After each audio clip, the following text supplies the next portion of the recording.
नमस्कार। आप सभी का स्वागत है हमारे YouTube चैनल एक कहानी पर। आज की कहानी है भाभी के होते क्या हम काम करेंगे।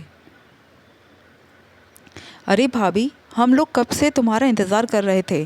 सोचा कि तुम आ जाओ, बस उसके बाद ही सब चाय पियेंगे। तो ज़रा फटाफट चाय बना कर ले आओ। और हाँ रेणु, साथ में कुछ गर्मा गर्म पकौड़ी भी हो जाए तो क्या कहना। हम तो अब तक चाय पी चुके होते, बस सोचा कि तुम आ जाओ तो साथ में चाय पियेंगे, इसलिए तुम्हारा इंतज़ार कर रहे थे। ये है विमला जी, उनका बेटा अनूप और उनकी बेटी निशा। ये हर रोज़ का काम है। रेणु अपने ऑफिस से सीधे घर आती है, बैग भी नहीं रख पाती उससे पहले उसे यह सब सुनने को मिलता है। रेणु भी इस इंतज़ार का मतलब समझती थी। वो अच्छे से जानती है कि उसका सिर्फ इसलिए इंतज़ार किया जा रहा है कि वो आए और चाय बना कर दे, क्योंकि रेणु तो चाय पीती भी नहीं थी। सब लोग रेणु से पहले ही घर आ चुके होते हैं, फिर भी रेणु का इंतज़ार किया जाता था। रेणु ने बैग वहीं रखा और चुपचाप किचन में गई और फटाफट चाय और पकौड़ी बनाकर विमला जी और सबको दी। विमला जी ने पूछा, शाम के खाने का क्या है, आज क्या बना रही हो। मम्मी जी, पहले चेंज कर लूँ फिर देखती हूँ, कहकर रेणु अपने कमरे में चली गई। रेणु विमला जी की बहू और अनूप की पत्नी। इनके अलावा घर में उसकी एक ननद निशा और देवर अमित भी है। निशा अभी कॉलेज में पढ़ रही है, वही देवर अमित जॉब करता है। ससुर जी नहीं हैं। ससुर जी के जाने के बाद विमला जी भी अधिकतर बीमार ही रहती है, इसलिए ज़्यादा काम नहीं कर पाती।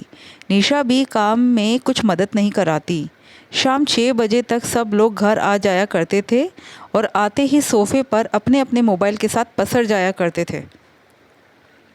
जबकि रेणु बाज़ार से सब्जियां, ज़रूरी सामान वगैरह खरीद कर घर आती तो 7 बज जाते थे, लेकिन फिर भी उसे यही सुनने को मिलता कि बहू, हम तुम्हारा इंतज़ार कर रहे थे, नहीं अब तक तो चाय पी चुके होते।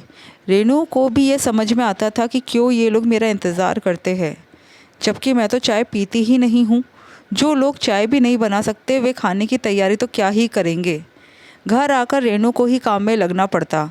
कई बार इतना थक चुकी होती कि मन ही नहीं करता कुछ और करने का। उस पर भी समस्या ये कि खाना समय से तो खाए, कोई भी खाना कभी भी खा रहा है। काम करते करते ही रेणु को रात के 11:30 बज जाते थे।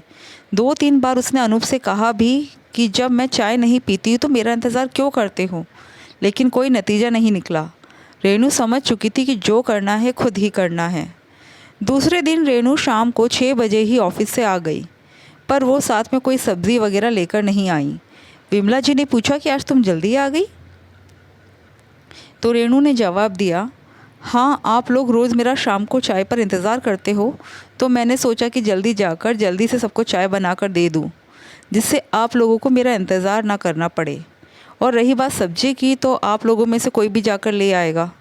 ऐसा कहकर वो चाय बनाने चली गई। चाय पीकर सब्जी अनूप ले आया। दूसरे दिन भी रेणु ने इसी तरह किया। वो ऑफिस से सीधे घर चली आई। आज पनीर की सब्ज़ी बननी थी तो पनीर लाना था। आज अमित को भेजा गया पनीर लेने के लिए। अब तो रेणु रोज़ ही ऐसा करने लगी थी और रोज़ ही किसी न किसी को कुछ ना कुछ सामान लेने के लिए बाहर जाना पड़ता। इस कारण से तो कभी अनूप तो कभी अमित तो कभी निशा आपस में झल्ला पड़ते। आज भी यही हुआ। जब निशा से विमला जी ने कहा कि जाओ बेटा, पास की दुकान से दूध ला दो, तो निशा झल्ला पड़ी। क्या है माँ, ये रोज़ रोज़ का तमाशा, नौकर समझ रखा है क्या। थक जाते हैं हम लोग, फिर आते ही ये सब। आप खुद ही ले आया कीजिए ना, या फिर भाभी को बोल दिया करो, उनके होते क्या हम काम करेंगे। विमला जी को निशा का यूँ चिल्लाना बहुत बुरा लगा। उन्होंने कहा, तुम्हें शर्म नहीं आती, किस तरह की बात कर रही हो तुम लोगों को खुद की थकावट दिखती है, दूसरों से तुम्हें कोई लेना देना नहीं है। अमित ने कहा, पर माँ, इसमें गलत क्या है, ये तो रोज़ रोज़ का तमाशा हो गया है, अब तो रोज़ ही हमें सामान लाने के लिए बोला जाता है। विमला जी अपने बच्चों की बात सुनकर हैरान थी। इन लोगों को बैठे बैठे सब कुछ मिल रहा है तो कामचोर होते जा रहे हैं। उन्होंने उसी वक्त कहा, ठीक है, गलती मेरी है तो मैं ही सुधारूंगी। रेणु, कल से सामान तुम ही ऑफिस से आते समय लेती आओगी। और रही बात चाय नाश्ते की, तो उसकी परवाह तुम मत करना, तुम तो चाय पीती भी नहीं हो ना, तो ये लोग अपना चाय नाश्ता अपने आप बना लेंगे और तुम्हारे लिए भी नाश्ता बनाकर रख देंगे। कहकर विमला जी चुपचाप अपने कमरे की तरफ चली गई और सब लोग एक दूसरे की शक्ल देखने लगे। लेकिन उस दिन के बाद से किसी ने भी रेणु से ये नहीं कहा कि हम तो तुम्हारा इंतज़ार कर रहे थे, क्योंकि जब तक रेणु आती थी तब तक तो ये लोग चाय पी चुके होते थे। साथ ही साथ खाने की थोड़ी बहुत तैयारी करके रखते थे। दोस्तों, आपको कहानी कैसी लगी कमेंट करके ज़रूर बताइएगा और हमारे चैनल को सब्सक्राइब ज़रूर कीजिएगा। धन्यवाद।